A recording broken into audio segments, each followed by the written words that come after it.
control the vertical.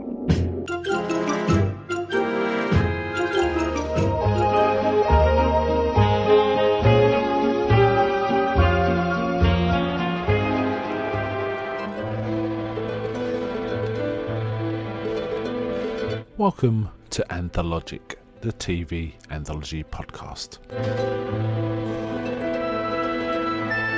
I am your host, Mark. Anthologic is a podcast dedicated to exploring the good, the bad, and the odd of horror, science fiction, and the best of mystery suspense anthology shows and series on TV.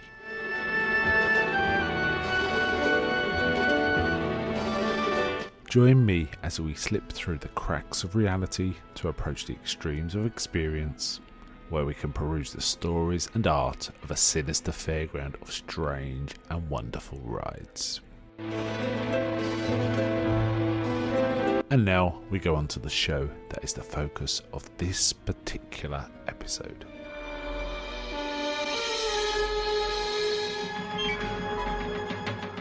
Welcome to this episode of Anthologic with host Mark. Today I'm covering a series, a British anthology series made by the BBC called Leap in the Dark.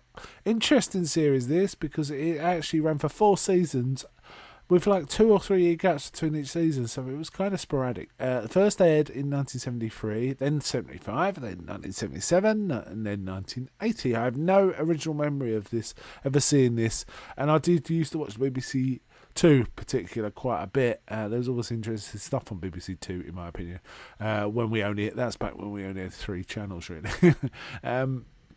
But this was an interesting one because it changed form through seasons. The first season was really a documentary. It was an analysis of ESP and stuff like that. Later ones changed somewhat, and it was always a sort of themed around something supernatural or unusual.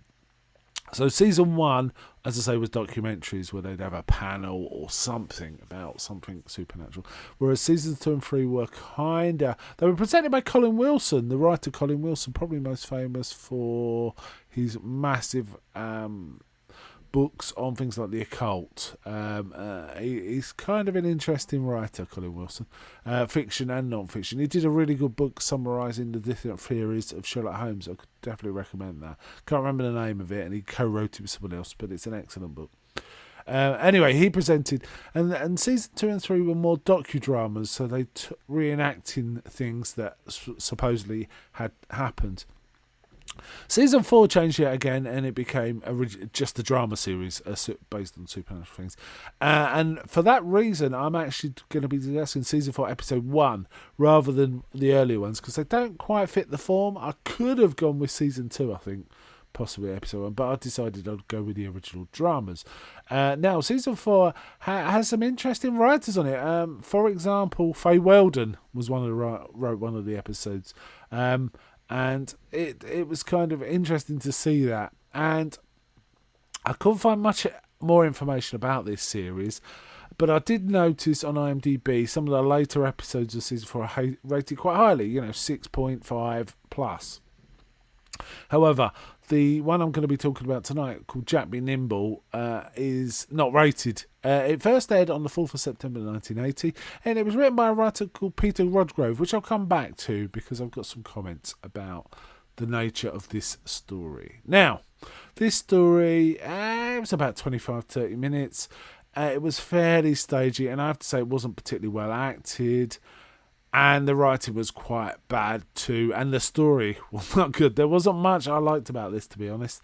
I'm usually fairly forgiving of sort of dramas from this era. I understand they're kind of stagey because of budget and so on, but there was not much about this that was very interesting. The only thing is the sort of catch. It was called Jack Be Nimble, and it involves a girl who is considered unusual by her classmates and by her parents, but I have to say the writing is quite appalling. The sort of the dialogue given is just totally unnatural and odd and not the sort of things people say. Now, I think this comes back to the writer. He only wrote for one particular episode. Peter Redgrove was his name. I couldn't find him referenced in anything.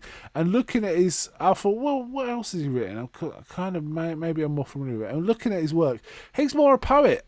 Also, he did novels.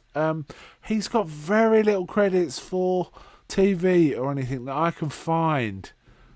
So I think he wasn't a TV writer or a movie writer. I think they just took one. They commissioned him or something to do this one, and it just became odd. And it's an odd episode because it starts off kind of a bit silly, the other girls, and essentially the young girl in question is kind of possibly got extra ESP, extra some sort of powers, possibly witchcraft, and she's got a grandmother too who kind of talks about this and talks about visions and stuff. You can catch this on YouTube. It is on YouTube if you wish. But honestly, the second half of it just gets weirder and weirder, and just weird dream sequences that aren't very good. Overall, I really didn't like this episode at all. I thought it was rather silly and not engaging. However, I accept that there may be better episodes in season 4. Certainly towards the tail end, there's some fairly highly rated ones on IMDb, so they might be worth a watch. And having looked through the cast, certainly someone from Britain would recognise some of the actors in the later ones. This one, I didn't recognise anyone. There was a few interesting touches in it, a few flourishes at one point. Near the end, the young girl kind of uses her powers to heal someone. Her grandma, in fact. And it's also intimated the grandma is also got these powers. It's like, are they witches? Are they just a different kind of human beings? What's going on? Is kind of the deal. But honestly, this one really doesn't work on any level, I don't think. So, I'm not going to say much more about that. I don't particularly like being negative. I usually try to see something positive. The only thing I will say is it hinges on her repeating a sort of child's nursery rhyme. Jack be nimble, Jack be quick, Jack jump over the candlestick, I think it is, to invoke her powers. It's kind of interesting. Now, there's a long history of this in sort of thrillers and horrors and so on. I think it starts with M, the German film from the 30s about this sort of child killer who uses a sort of nursery rhyme to as a motif.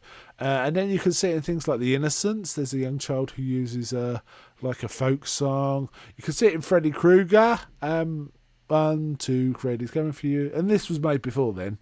But there is a history of people using odd little rhymes and so on. It was also in the Quatermass TV series, the Quatermass Conclusion from 79, where, alpha T puff, about rings them around.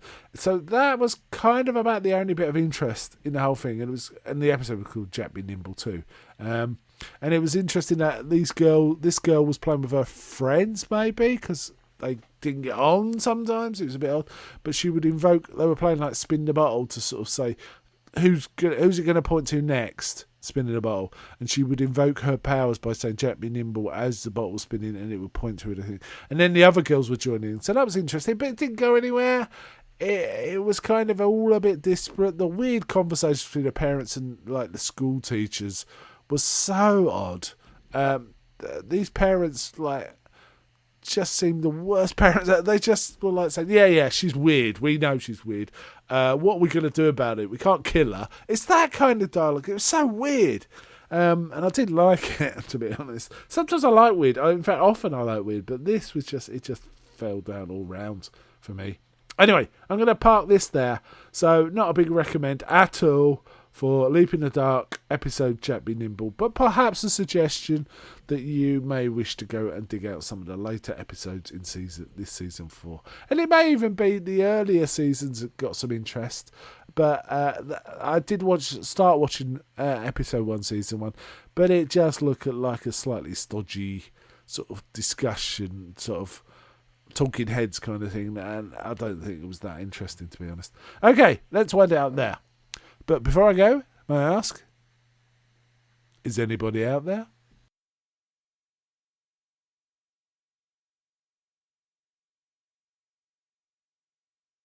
There's nobody here but us chickens.